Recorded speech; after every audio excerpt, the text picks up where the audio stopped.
참 하나님, 저희가 하나님의 오묘하심을 어떻게 다 알 수 있겠습니까? 주의 그 은혜로우심과 그 오묘하심 속에서 우리 인생에 참 갖가지 일들로 우리 인생을 조각해 가시는데, 주님 참 그 조각가의 손에 있는 한 나무가 지금 무슨 일이 일어나는지 도무지 알 수 없는 것처럼 우리 인생에서 일어나는 수많은 일들이 우리를 조각해 가고 우리를 참 변화시켜 가는데, 이 일이 무슨 목적이며 어떤 모양으로 이루어질지 우리는 도무지 알 수 없습니다. 그러나 성경에 분명하게 계시하시기를 선하신 토기장이시여 조각가이신 하나님께서 우리 인생을 참으로 아름답고 또 최후의 영광 가운데서 찬란하게 빛날 인생으로 만들어 가시기 위해 지금도 부단히 일하신다고 하신 것을 믿으며 나갈 뿐입니다. 주님, 우리에게 이런 계시를 주시고 또 이런 소망의 말씀들을 주셨으니 주님, 우리가 이 말씀 속에서 참으로 하나님을 믿고 의지하며 따라갈 수 있도록 허락하여 주십시오. 장래의 영광을 참으로 바라보며 힘있게 걸어갈 수 있도록 도와주십시오. 또 그러나 장래에 있을 일에 대한 소망만 주신 것이 아니라 오늘 우리 삶 순간순간마다 또한 하나님이 개입하셔서 장래에 있을 영광을 받을 자인 것을 알게 하시고 기이하게 도우시고 은밀하게 도우시고 또 그 가운데서 하나님이 우리와 함께 하심을 날마다 보이시는 은혜가 있는 줄 믿습니다. 오히려 고통과 어려움 속에서 참 한 그릇 빵 한 조각이 없어 눈물 지으며 하나님께 간구하는 그 위기 속에서 오히려 하나님이 얼마나 가까이 계신지, 얼마나 우리를 도우시는 분이신지 경험하게 하시는 주의 은혜가 있는 줄 믿습니다. 주님, 참으로 우리가 형통하든지 어렵든지 하나님만이 함께 하시면 모든 일 가운데 형통함을 오히려 경험할 수 있는 줄 아오니, 주님, 저희가 참 감옥에 갇혀 있는 요셉처럼 하나님의 뜻을 분별하며 하나님이 기뻐하시는 일만을 하며 어려운 중에도 항상 하나님과 동행하는, 그리고 주의 뜻을 순종하는 저희들이 다 될 수 있도록 허락하여 주십시오. 하나님, 오늘도 참으로 추운 날씨에 주님의 말씀을 듣고 주 앞에 예배드리기 위해서 온 우리 성도님들 한 사람 한 사람 붙들어 주시고 저들 안에 참으로 하나님의 소망과 또 견고한 믿음을 세워주시기를 간절히 구합니다. 모든 것 주께 의탁하옵고 예수님의 이름으로 기도합나이다. 아멘. 요한계시록 11장 3절부터 4절까지 말씀입니다. 성경 공부를 하면서 이상하게 길다 느꼈어요. 오늘은 아주 충분히 설명을 할 수 있구나 이거 생각했는데 시계가 고장나 있는 줄 몰랐네요. 11장 3절 4절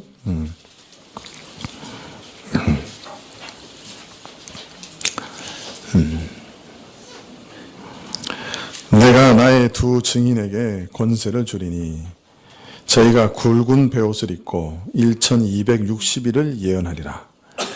이는 이 땅의 주 앞에 섰는 두 감람나무와 두 촛대니.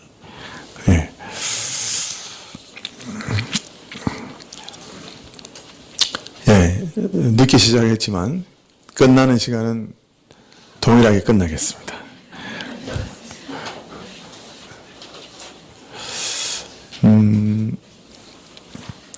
여섯 번째 나팔이 울려 퍼졌을 때 유프라데스 강에 결박되었다가 풀려난 네 천사가 2만만의 마병대로 온 땅을 휩쓸어 사람 3분의 1을 죽였습니다.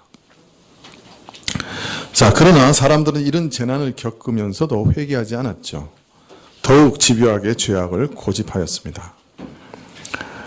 그리고 이제 일곱째 나팔만 남았습니다. 이 일곱째 나팔은 모든 선지자들의 예언대로, 복음에 기록된 대로 끝이 오는 시간이었습니다. 인류의 시간이 끝나는 때인 것이죠. 그런데 이 여섯째 나팔과 일곱째 나팔 사이에 10장과 11장이 삽입되어 있습니다. 이 10장과 11장은 바로 앞에 있는 말씀을 과 연결되어 있습니다. 모든 재난에도 불구하고 회개하지 않는 사람들을 향한 하나님의 조처가 무엇인가 하는 것을 10장과 11장에 걸쳐 계시하고 계신 것이죠. 그래서 여섯 번째 나팔까지는 이 모든 환난에도 불구하고 사람들은 회개하지 않았다 하는 말씀으로 끝나는데, 7장은, 일곱째 나팔은 이제 모든 것이 선지자의 예언대로 끝나는 장면이 나옵니다. 그 사이에 10장과 11장에 삽입구가 들어있는데, 그것은 그런 모든 재난에도 불구하고 회개치 않는 자들에 대해서 하나님은 어떤 조치를 취할 것인가 하는 것에 대한 말씀인 것이죠. 10장에는 우선 천사가 전해준 책이 나옵니다. 이 책은 입에는 달지만 속에서는 쓰다하고 하였습니다. 먼저 이 복음을 전하는 일이 참으로 쓴 일이라, 너무나 힘든 일이기 때문에 이 책을 먹으면 먹을수록 쓰게 되는 것이죠. 더하여 이 책에 기록된 내용이 경험하면 경험할수록 두렵고 쓴 내용이기 때문에 이 책을 먹었을 때 역시 쓰게 된 것입니다. 그런데 이처럼 쓰디쓴 내용을 요한은 온 나라와 민족과 경계를 넘어 방언과 많은 왕들에게 예언하라고 하는 명령을 받았습니다. 모든 전 세계에 나가 이 예언을 전하라는 말씀이죠. 그러나 이것은 요한 개인에게만 주어진 명령은 아닙니다. 요한이 전 세계에 나가 모든 민족에게 이 복음을 전할 수 없었지요. 그렇다면 이 명령은 오고 오는 교회, 오고 오는 세대들에게 다 같이 주신 명령이다 하는 것을 우리는 알 수가 있습니다. 그래서 교회는 바로 이 명령, 하나님의 예언을 모든 세계 사람들에게 전해야 되는 명령을 받았다고 할 수 있겠죠. 계시록 11장은 앞으로 교회가 이 명령을 어떻게 시행하게 될 것인가 하는 그 자초지정을 쭉 설명해 주고 계시는데요. 먼저 이 명령을 받은 교회가 얼마나 위험한 일들과 고초를 겪게 될 것인가 하는 것을 성전을 측량하는 환상을 통해 보여주고 계십니다. 하나님께서 비록 성전과 제단과 그 안에 경배하는 자들을 구별하여 보호하시겠지만 성전 바깥들은 이방인에게 내어주어 짓밟히게 할 것이라고 말씀합니다.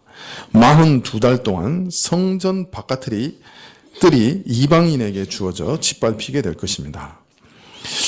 우리는 에스겔서에서 이 바깥틀의 담도 거룩한 영역을 표시하는 담이라 이 담 안은 거룩한 영역이다 하는 말을 듣습니다. 즉 바깥들도 거룩한 영역인 것이에요. 그런데 이 거룩한 영역이 짓밟히게 될 것이다 라고 예언하고 계시는 것이에요. 42달 동안. 즉 하나님의 이 거룩한 성, 하나님의 거룩한 통치 영역인 교회가 그 일부라도 이방인에게 짓밟힐 것을 알리시고 계시는 것이죠. 어떤 의미에서 성전 안뜰의 경계까지 이곳이 짓밟히면 교회로서 존재할 수 없다라고 하는 마지막 경계 직전까지 이방인들이 짓밟을 것을 말씀하고 있습니다.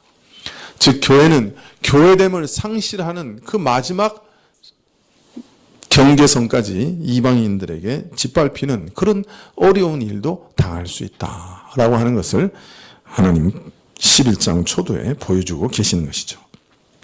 자, 하나님의 말씀을 전하는 명령을 받은 교회가 앞으로 어떤 위험과 고초를 겪게 될 것인가 하는 것을 알리신 이후에 오늘 말씀에서는 갑자기 두 증인이 등장합니다.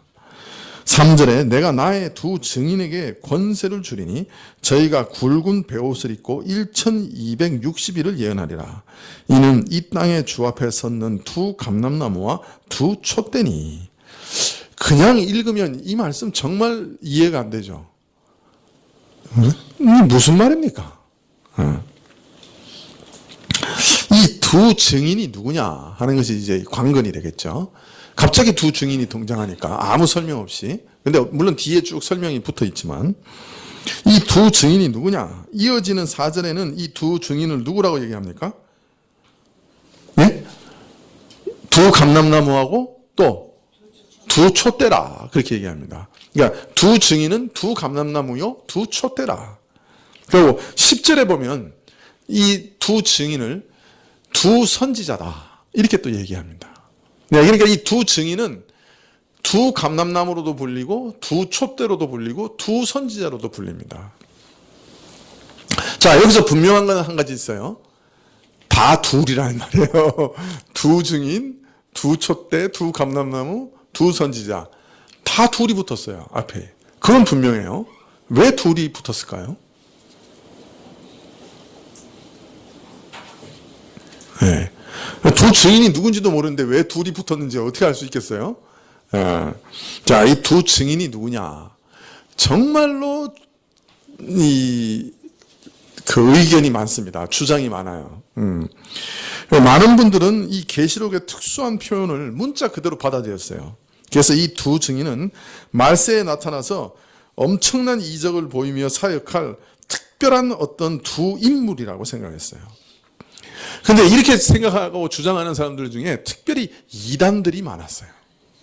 그래서 우리나라에도 이 감람나무 이단, 그럼 아주 유명한 이단들이 일어났어요. 여러분, 감람나무 이단 그러면 누가 제일 유명해요? 모르세요? 여러분, 전도관의 박태선 씨라고 아세요? 이 박태선 씨가 자기가 이 감람나무라고 그랬죠. 감람나무. 처음에. 나중에 더 발전해가지고는 보혜사. 여사도 최근에 그 이단으로 정제된 사람 중에 에덴 뭐 있었는데요? 제가 요새 이래요. 에덴 성전? 뭐 그런 교회가 있는데 거기에 누구예요? 이 누구라는 목사도 자기가 감람나무라고 그래요.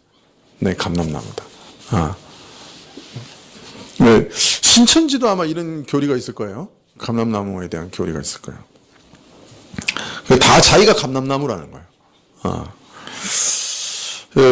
근데 이런 이단들이 다 이렇게 두 증인을 어떻게 해석한 거냐면 앞으로 올 어떤 특별한 사람, 인물로 해석을 한 거죠.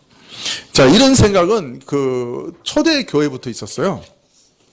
초대교회 터툴리안은 이들은 죽음을 보지 않고 하늘로 올라갔던 에녹과 엘리야다. 이렇게 해석을 했고요. 또 어떤 초대교회 분은 이 두 사람은 변화산에서 모습을 나타냈던 모세와 엘리야다. 이렇게 해석하기도 하고, 또 어떤 사람들은 역사상 두드러질 유대교회와 이방교회다. 이렇게 해석하기도 했습니다. 그러면 이 두 증인이 누군가 하는 것을 한번 추적해 봅시다. 먼저 이 두 증인에게 내가 권세를 주겠다 이렇게 얘기합니다. 여기서 나라고 하는 인물이 누군가 하는 게 좀 까다롭습니다. 누굴까요? 나가?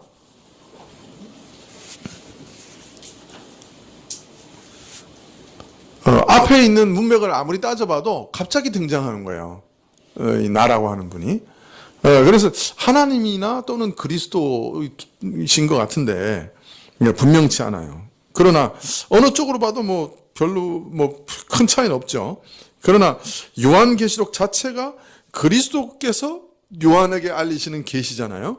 그렇기 때문에 여기서 나라고 하시는 분은 그리스도라고 보는 것이 좋을 것 같아요.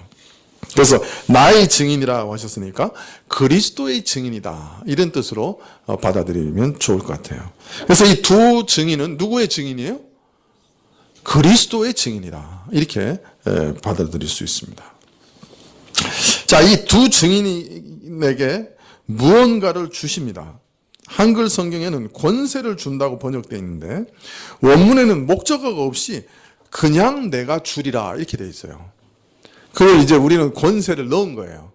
그러나 원문에는 내가 두 증인에게 주리라. 주리라가 먼저 나와요. 내가 두 증인에게 주리라. 그럼 뭘 준다는 걸까요? 네. 3절 마지막 부분에 보면 이 두 증인이 예언하게 될 것이다 이렇게 말씀하시므로 두 증인이 받은 것은 예언의 말씀으로 보는 것이 옳습니다. 그래서 이 두 증인이 하는 사역은 예언의 말씀을 전하는 사역을 하고 있는 거예요. 그리스도의 증인으로서 예언의 말씀을 전하는 사역을 한다. 그렇게 보면 좋겠습니다. 이미 10장에서도 요한이 예언의 말씀을 두루마리가 적혀있는 예언의 말씀을 먹고 그것을 온 세상에 전하라 그러셨죠. 근데 이 두 증인도 예언의 말씀을 전하도록 부르심을 받은 자들입니다. 자, 이 두 증인은 1260일 동안 예언할 것이다 라고 말합니다. 1260일은 달로 따지면 몇 달이에요?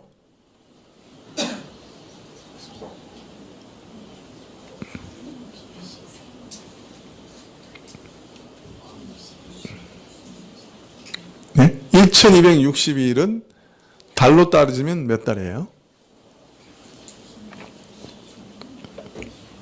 지금 계산기 막 두들기고 계십니다. 네?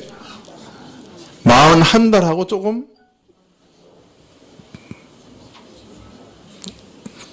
41달하고 조금 남죠? 42달로 딱 떨어지진 않죠? 왜냐하면 이 당시에는 태양력을 사용했지만 한 달을 30일 정도로 계산했어요. 그러니까 한 달을 30일로 계산하면 1260일은 몇 달이 돼요? 42달이 되죠. 그래서 앞에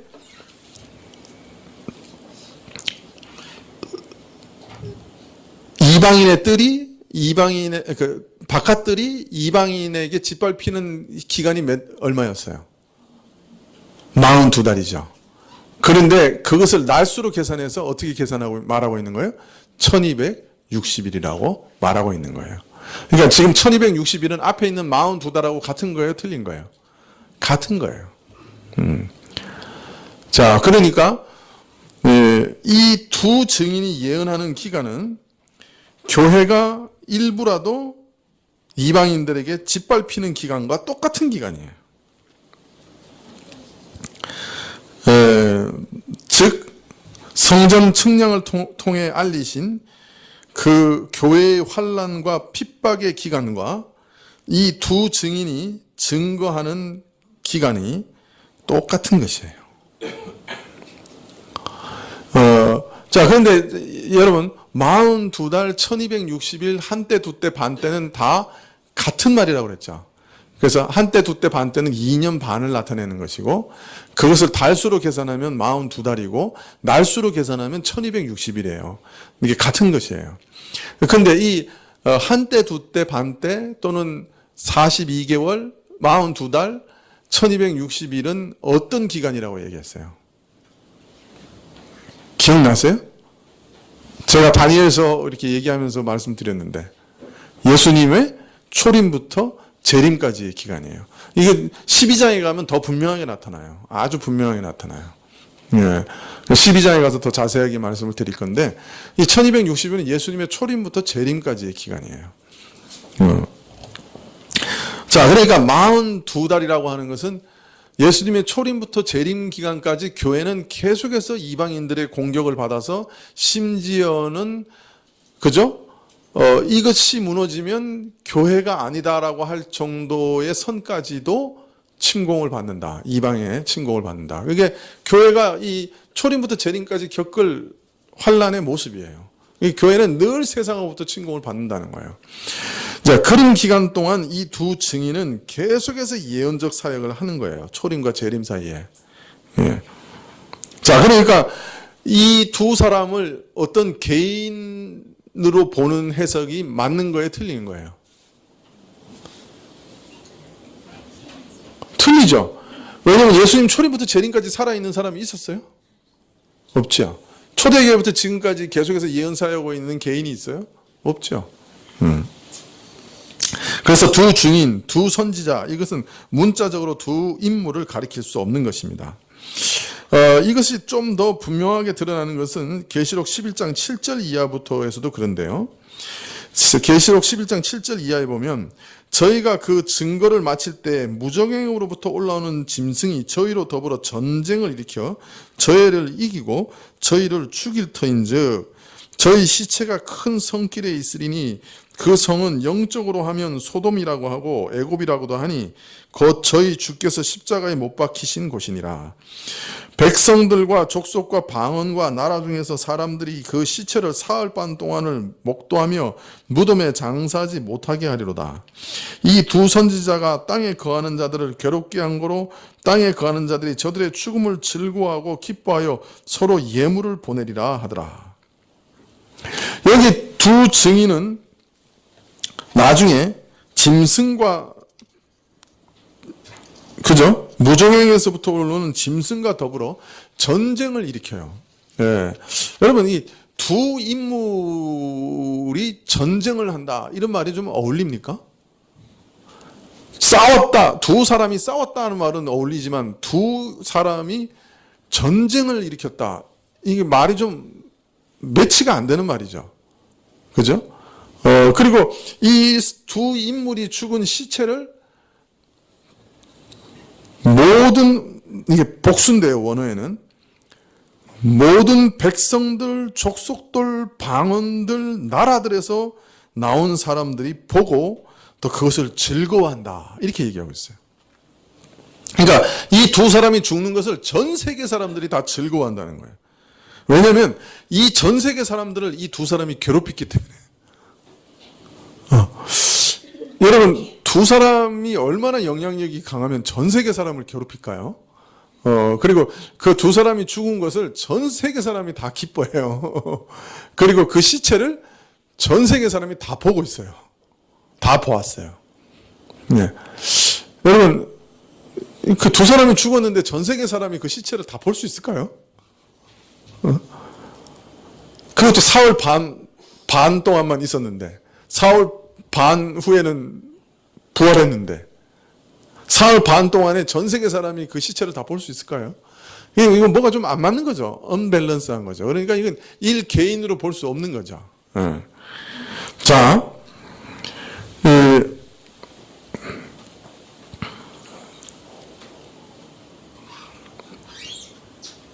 두 증인은 예수님의 초림부터 재림까지 계속 사역하며 전 세계에 지대한 영향을 끼쳐요. 전 세계 사람들을 괴롭혀요. 그리고 무정행에서 올라온 짐승이 전쟁을 일으키는 존재예요. 여러분, 이 두 증인이 뭘 의미하는지 대강 짐작이 되시죠? 뭘 의미하는 겁니까?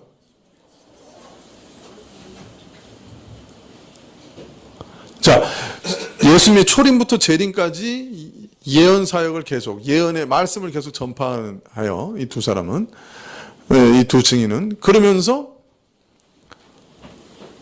전 세계 사람을 괴롭혀요. 그렇게 전 세계에 영향을 끼쳐요. 그리고 무정행에서 올라온 짐승과 전쟁을 벌여요. 이게 뭘까요? 이 두 증인이?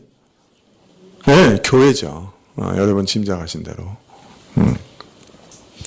자, 그러면 왜 앞에서는 42달이라고 했고 왜 뒤에서는 1260일이라고 따로 이렇게 표현을 했을까요? 앞에서는 달로 표현하고 뒤에서는 날로 표현하고 있어요. 왜 이렇게 표현할까요? 교회의 예언 사역은 날마다 이루어지는 사역이기 때문에 날로 표현하신 것 같아요. 그러니까 1260일을 예언했다. 이게 42달을 예언했다 그래도 되잖아요. 그죠? 근데 굳이 1260을 예언했다. 이거 다른 말로 쓴 것은 교회 예언 사역은 날마다 이루어져야 되는 사역이기 때문에 이렇게 표현하신 것이 아닌가. 그렇게 짐작이 갑니다. 자, 그럼 두 증인이 누군가? 여러분 말씀하신 대로 신약 교회를 상징하는 것입니다.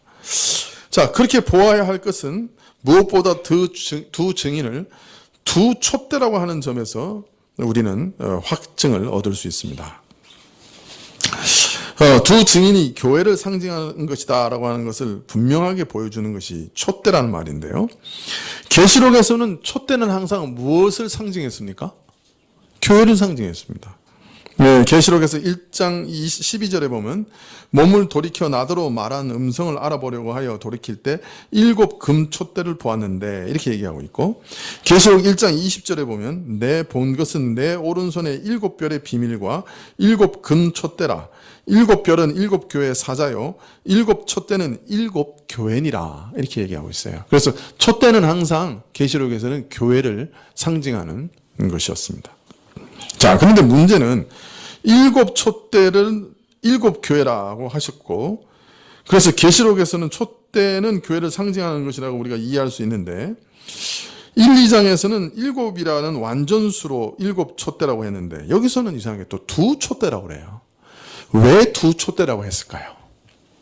교회를 왜 2 촛대라고 말을 했을까요? 왜 한 촛대가 아니고 2 촛대일까요?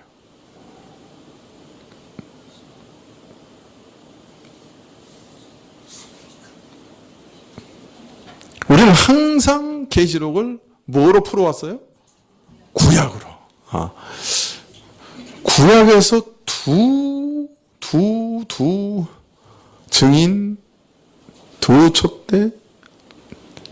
구약에서 둘은 뭘 나타내는 걸까요? 특별히 증인과 관계돼서 둘은 뭘 나타내는 걸까요?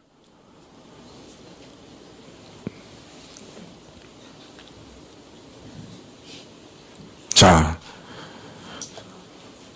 신명기 19장 15절 누가 한번 읽어주시겠어요?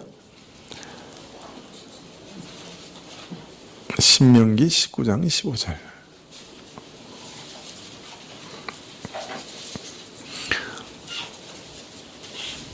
그러니까 계시록에서 무슨 질문이 나오면 어딜 봐야 돼? 네, 구약 성경을 봐야 돼요. 신명기 19장 15절. 누가 한번 읽어주시겠어요?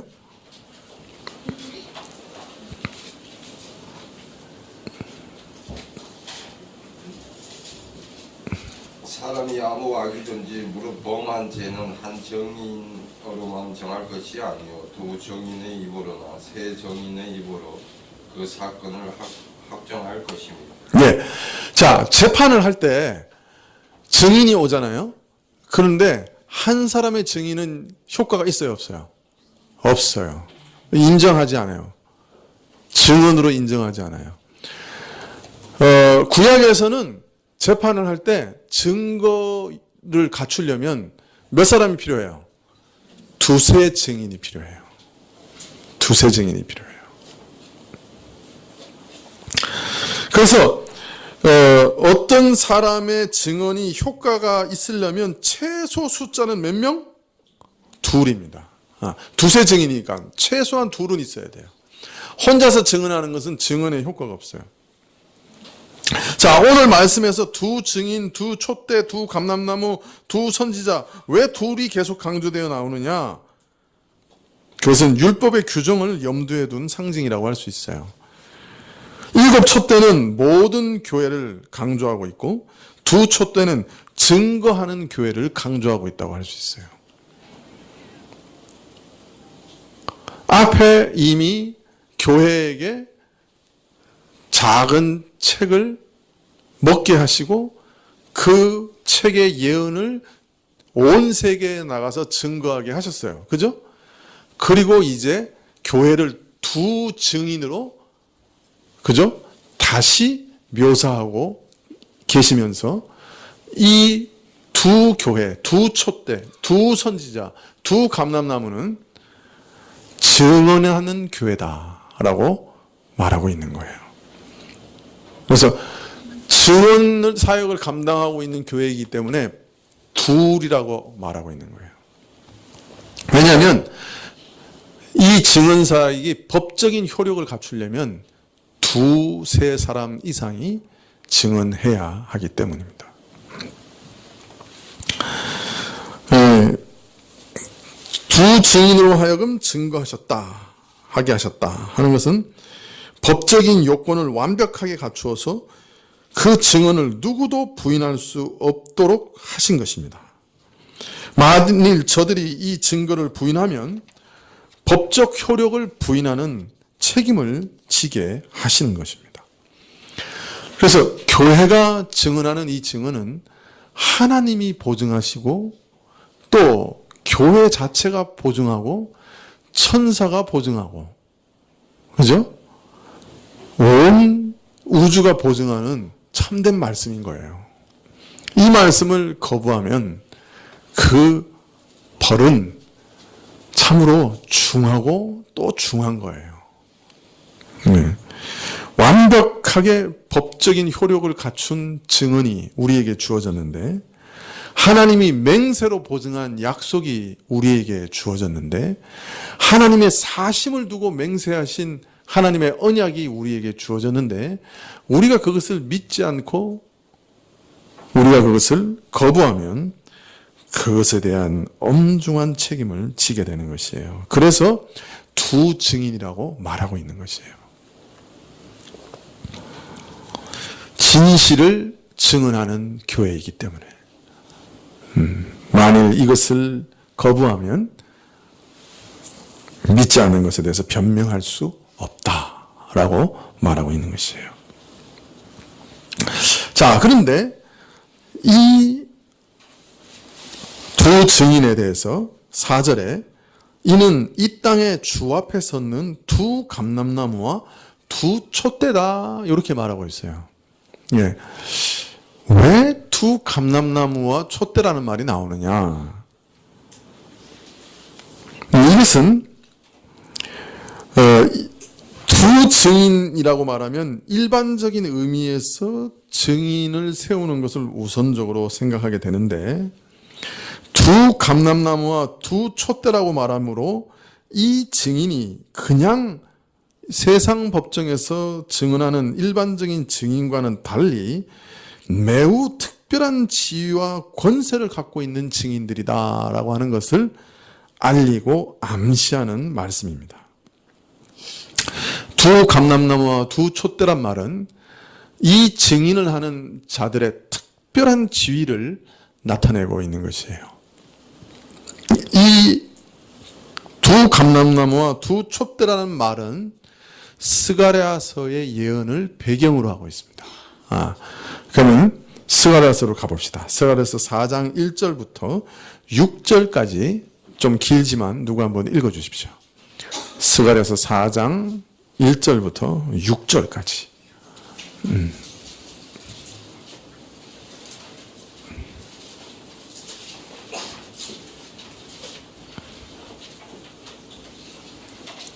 이 계시록은 한 단어 한 단어가 구약의 엄청난 배경을 이렇게 밑에 이렇게 깔고 있기 때문에 진도를 빨리 나가려고 해도 나가기가 참 힘들어요. 그러니까 여러분 양해해 주시기 바랍니다. 그러나 이제 제가 앞으로 점점 속도를 빨리 낼 거예요.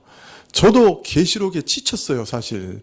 너무 힘들어요. 그래서 아는 만큼 빨리 하고 넘어가려고 그래요. 기도해 주세요.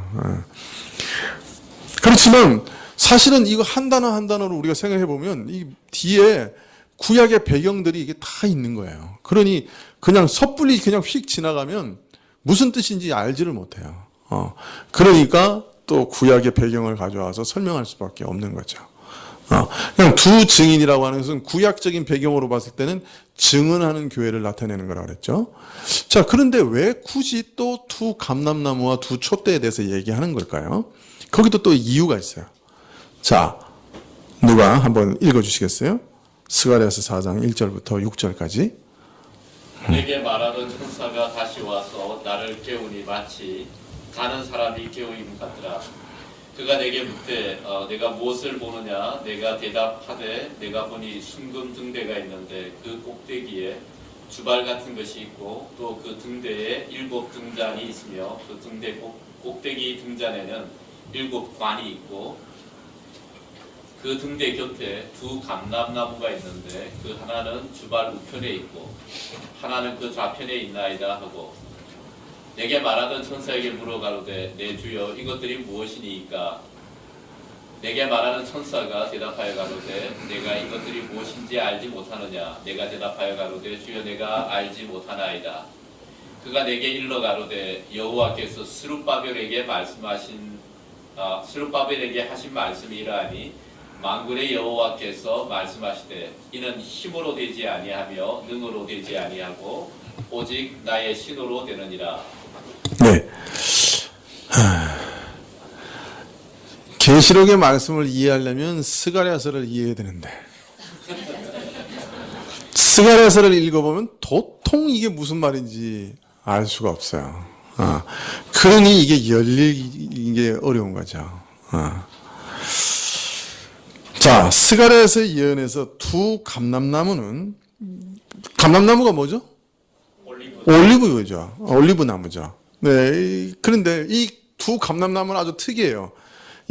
보통은 올리브유를 짜서 등대에다가 이렇게 공급하잖아요. 그런데 여기는 이 전자동 시스템이야. 그러니까 올리브유에서 그냥 이렇게 관이 연결돼 있어요. 그래가지고 등잔에 이제 연결돼 있는 거예요. 그러면 올리브유가 그냥 그 등잔에 계속 공급이 되는 거예요. 예, 그리고 그 등잔에서 불을 밝히게 되어 있는 것이죠. 두 감람나무는 그 촛대, 스가랴서는 등대라고 되어 있습니다만은 같은 말이에요. 촛대에 기름을 공급해서 불을 밝히는 그런 기능을 하는 것입니다. 성소의 정금 등대가 거룩한 기름으로 타는 등불로서 어둠을 밝히는데 하나님께서 거하시는 거룩한 처소인 성소의 영광을 환히 드러냅니다. 원래 이 성소는 이 금으로 된 판자가 쫙 이렇게 세워져 있잖아요. 그 위에 앙장 위에는 갖가지 색깔로 천사가 이렇게 수놓아져 있죠. 그리고 앞에 금 등대, 금으로 된 상, 이런 것들이, 그 다음에 금으로 된 분향단, 이런 것을 밝히는 금 촛대 위에 이렇게 불이 붙여지면, 그냥 황금으로 둘러싸여 있는 그 성소의 아름다움이 환히 드러나는 거예요. 그래서 하나님께서는 지금 뭘 말씀하고 계시냐면 이제 70년간의 포로 생활을 끝내고 돌아온 이스라엘이 이 원래 성소의 아름다움을 이제 완전히 회복하게 될 것이다 하는 것을 얘기하고 계세요. 근데 이 성소의 아름다움을 회복하기 위해서 대제사장직과 왕직을 회복하시고 그리고 성전을 재건하실 것이다. 이렇게 말씀하고 계시는 거예요. 예. 그래서 나중에 보면 이 두 감람나무는 직접적으로는 그 당시의 제사장인 여수아와 그 당시의 왕과 같았던 수룹바벨을 나타내요. 예. 그러나 여수아와 수룹바벨을 나타내지만 두 개인을 나타내는 것이 아니라 제사장직과 왕직을 나타내는 거예요. 예. 그래서 이 제사장직과 왕직을 통해서 성령의 기름 부음이 성막 안에 주어지고 성막 위에 등대에 주어져서 성막이 환하게 밝게 빛날 거란 말이에요. 그러니까 근데 여기서 성막은 물론 포로 생활 이후, 포로기 이후에 이스라엘 가운데 다시 세워질 성전을 나타내지만 그러나 더 깊은 의미로는 이스라엘 자체를 나타내기도 해요. 자, 그래서 신약교회에 오면 우리가 다 누구죠?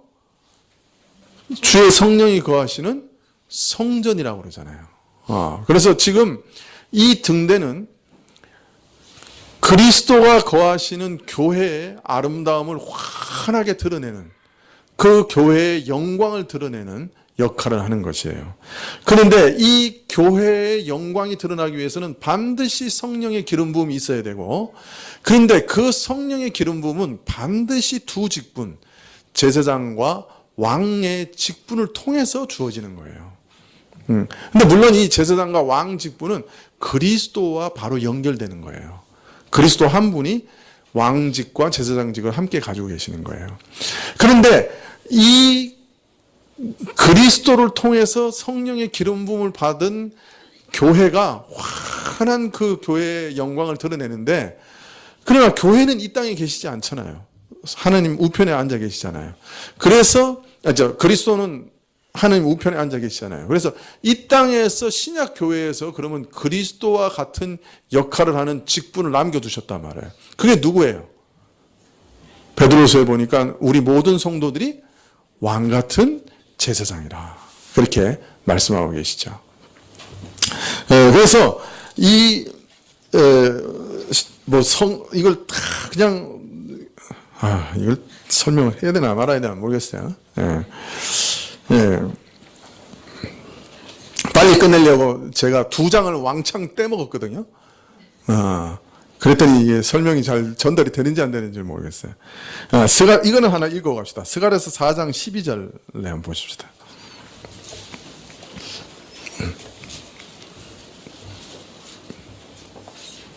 스가랴서 4장 12절부터 보면, 다시 그에게 물어 가로되 금기름을 흘러내는 두 금관 옆에 있는 이 감람나무 2가지는 무슨 뜻입니까? 선지자가 묻죠. 13절에 대답을 합니다. 그가 내게 대답하여 가로되 내가 이것이 무엇인지 알지 못하느냐? 대답하되 내 주여 알지 못하나이다. 가로되 이는 기름 발리운 자 둘이니 온 세상의 주 앞에 모셔 섰는 자니라 하더라. 여기 기름 발리운 두 사람을 이 두 감람나무가 상징한다는 거예요. 기름 발리운이라고 되어 있는데 이건 좀 직역이 아니에요. 직역하면 뭐냐면 기름의 사람들이라는 말입니다. 그러니까 이 두 감람나무는 기름의 사람들 둘을 나타내는 거란 말이에요. 근데 이 기름의 사람들 둘이 누구예요? 구약 그 당시에는 제사장 여호수아와 스룹바벨을 나타내는 거죠. 그러나 이 기름 발리운 두 사람은 그리스도를 예표하는 자들이었고, 또 그러나 신약교회에 와서는 이 그리스도께서 주신 직분들이 바로 이 감람나무와 같은 역할을 하는 거예요. 그래서 모든 신자들에게는 왕 같은 제사장이라고 하는 신분과 직분이 주어져 있고요. 또 교회 안에는 말씀을 전하는 직분자들이, 또 교회를 통치하는 직분자들이 있는 거예요. 하나님께서는 교회의 영광을 가득하게 드러내실 때에는 바로 그와 같은 직분자들에게 성령을 기름 붓듯이 하셔서 그 직분자들을 통해서 교회의 환한 영광을 드러내게 하시는 것이 주의 계획이라는 거예요. 그러니까 우리 신자 한 사람 한 사람이 왕 같은 제사장으로 이 땅에서 올바르게 사역하는 것이 얼마나 중요한가 하는 것을 이 환상은 우리에게 보여주고 계시고요. 또 어떤 면에서는 그 예언을 온 세상에 전하는 직분자들, 목사, 그리고 또 그 교회를 치리하는 장로, 이런 직분자들이 얼마나 중요한가 하는 것을 또 이 감람나무라고 하는 것이 보여주고 있는 거예요. 그래서 하나님께서는 이 직분을 통해서 그 직분자들에게 하나님이 성령을 한없이 기름 부으셔서 그걸 통해서 교회로 하여금 찬란한 영광을 드러내게 하시고 세상 안에서 영광을 받으신다 하는 것이 오늘 환상의 내용입니다. 그래서 성령의 능력으로 그리스도를 증언하는 교회의 사역, 특별히 교회에서 그리스도를 증언하는 직분의 사역을 감람나무라고 지금 표현하고 있는 것이에요. 그래서 교회 안에서 말씀을 전하고 이 교회 안에서 치리하는 이런 직분자들이 얼마나 중요한가 하는 것을 오늘 말씀을 통해서 볼 수 있습니다. 물론 개개인의 어떤 임무를 가리킨다기보다는 그리스도께서 성령으로 그 복음을 만국에 전파하시도록 세우시는 복음 전도의 직분자들을 직분을 가르친다. 뭐 조금 더 나가면 그 직분 자라고 할 수 있겠지만 그 직분 자체를 가르친다. 이렇게 보는 것이 좋을 것입니다.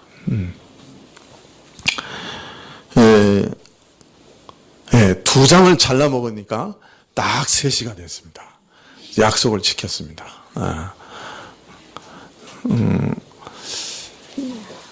그래서 사실은 이제 스가랴서 5장을 쭉 이렇게 5장 이후를 살펴보면 이 두 증인이라고 하는 그러니까 두 감람나무가 이 제사장과 왕직을 상징하는 두 직분을 상징하는 거다 하는 것이 쭉 나옵니다. 그리고 이 직분자들을 통해서 성령의 기름 부음으로 이스라엘의 영광을 환하게 드러내실 것이다 하는 것을 말씀하고 있습니다. 오늘 말씀에서 이 땅에 사는 신자의 삶은 먼저 결코 순탄치 아니할 것이다 하는 것을 드러내시죠. 성소의 바깥들까지 짓밟히는 그런 위기가 있을 것이다. 어렵고 험난한 생활을 할 것이다. 교회가 결코 그렇게 쉽게 지탱되는 게 아니다. 아주 참 위기를 겪는 그런 일들이 많을 것이다. 그렇게 알리시고 있습니다. 그러나 교회는 그런 위기 속에서도 성령의 기름 부음을 받아 그 말씀을, 주의 예언을 온 세계에 증거하는 증인의 역할을 하게 될 것이다 라고 오늘 말씀은 또 우리에게 가르쳐주고 있는 것이죠. 그래서 초림부터 재림까지 교회는 증언 사역으로 불리움을 받을 것이고, 그래서 참 하나님이 세우신 그 증언 사역에 쓰임 받는 직분들을 통해서 성령의 기름 부음이 주어질 것이고, 그래서 교회는 이 땅에서 촛대같이 등대같이 환하게 빛을 발하게 될 것이다 하는 것을 정말 딱 2절 안에 그 내용을 함축해서 딱 기록하고 있는 거예요. 그림처럼 탁 보여주고 있는 거예요. 자, 근데 이걸 설명하고 나니까 그냥 바울 서신이야. 설명하고 나니까 그냥 복음서야. 근데 이것을 설명하려고 하면 이제 엄청나게 얘기를 많이 해야 되잖아요. 그죠? 그리고 제가 설명한 거대로 그냥 다 얘기해야 되는데, 이 요한은 구약에 있는 인상 탁 몇 가지를 탁탁 뽑아가지고 딱 2절 안에 이 내용을 쫙 설명하고 있는 거예요.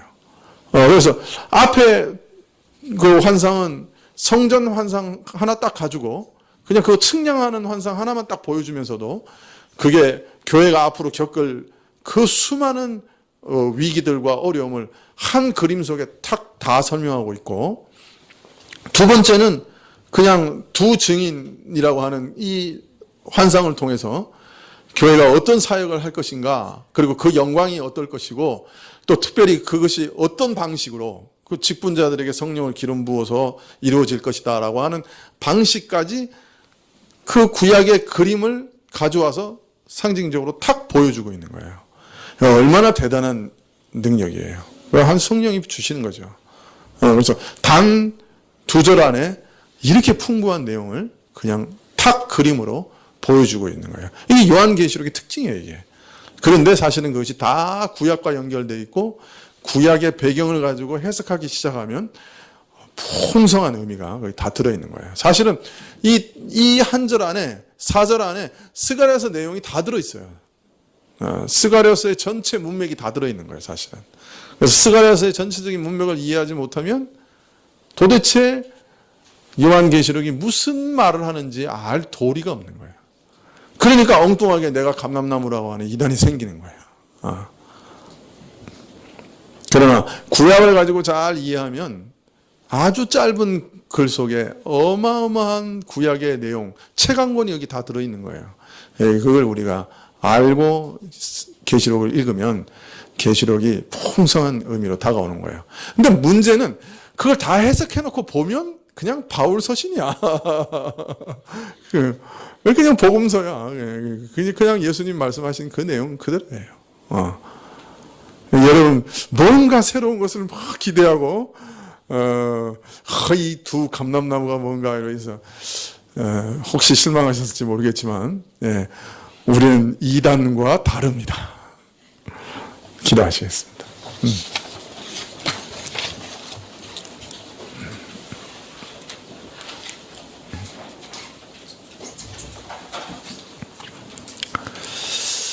예, 주님께서 참 우리에게 그림처럼, 예, 참 영화를 보는 것처럼, 예, 요한을 통해서 장차 있을 교회의 어려움과 또 교회의 역할을 상징적으로 보여주셨습니다. 저희 마음 안에 이 그림이 그려지게 해주십시오. 예, 참 구약의 성소 안에 참 거룩한 기름을 통해 환한 빛을 밝혔던 그 등대, 그런 그 아름다움이 가득한 곳, 그것이 바로 교회요. 또 교회는 반드시 그런 아름다움을 온 세상에 드러내야 한다고 하는 것을 우리에게 알리시고 계시는데, 주님 이런 것이 우리 마음에 깊이 새겨지게 해주십시오. 또 교회 안에 직분자들이 얼마나 중요한 일을 감당하고 있는지, 또 그 직분자들이 성령의 능력으로 충만하게 되어지지 않으면 그 촛대에 기름 없는 것 같은 것이라 불을 밝힐 수 없음을 우리에게 알리시니 참으로 우리가 힘써 기도하게 하시고, 또 모든 직분자들이 무슨 일을 맡았든지 간에 모든 사람은 왕 같은 제사장이니 자신이 있는 곳에서 또 환히 불을 밝히는 그런 은혜를 얻게 하시기를 기도하고, 미끄러운 발걸음들 지켜주셔서 무사히 돌아가게 해주시기를 기도할 때 예수님의 이름으로 기도합나이다. 아멘.